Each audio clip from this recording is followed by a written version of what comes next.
Hi there, welcome to Camera Then Coffee, where you and me discuss about deserving cameras. And today we'll be looking at a detailed specs comparison of the new Fuji XH2s and one of the beast Sony A7R4. It's a new channel, so if you find this video helpful, do consider subscribing. It helps me when you do that. Cool, let's begin. So the great Sony A7R4 is almost 3 years older than the new Fuji XH2s, and there's a difference of $1,000 between these two cameras. Now let's start with the most important specs of the cameras so that you can decide which one is right for your needs. So the new XH2s has a 26.1 megapixel APS-C sensor. It's a new stacked sensor with good readout speed. Whereas on the other hand, Sony A7R4 has a way high 61 megapixel full frame CMOS sensor. Wow.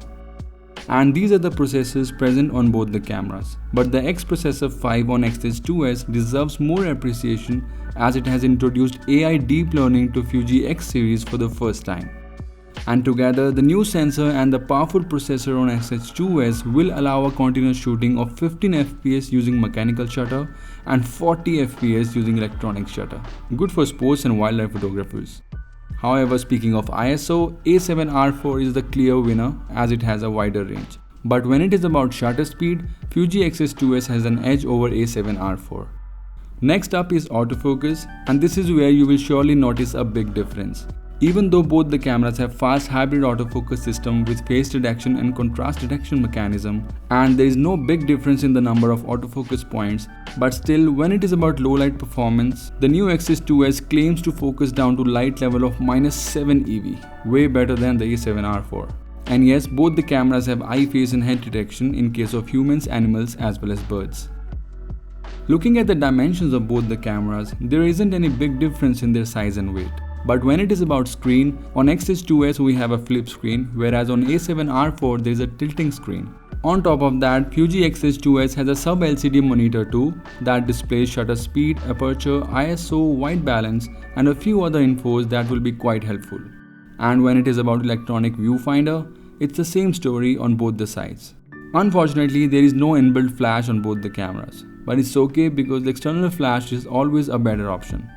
One really good thing both the cameras have is that they have dual card slots. But Fuji XH2s also allows CF Express Type B card, delivering faster writing speed and better buffer capabilities.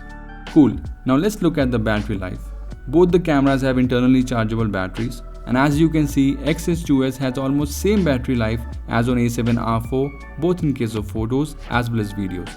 And good for us as creators, both the cameras are water and dust resistant. Also, there is X mount on XH2s and E mount on A7R4. Cool.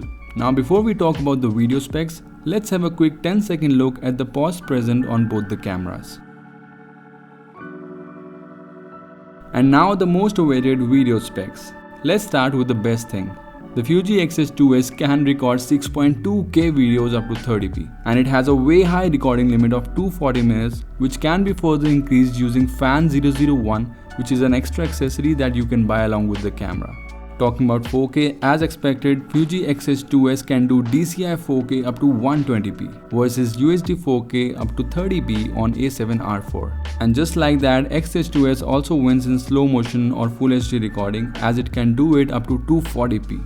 But the real showstopper is the external recording specs of XH2s. The camera can record 12-bit Apple ProRes RAW 6.2K videos. Wow. And not just that, in addition to F-Log, XH2s also supports F-Log 2, which records an expanded dynamic range of 14 plus stops.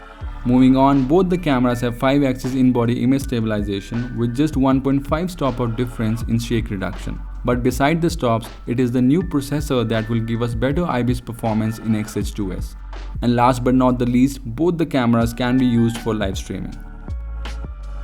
This is it guys, thank you so much for stopping by, and if the video was helpful, do support me by subscribing. I'll see you in the next video.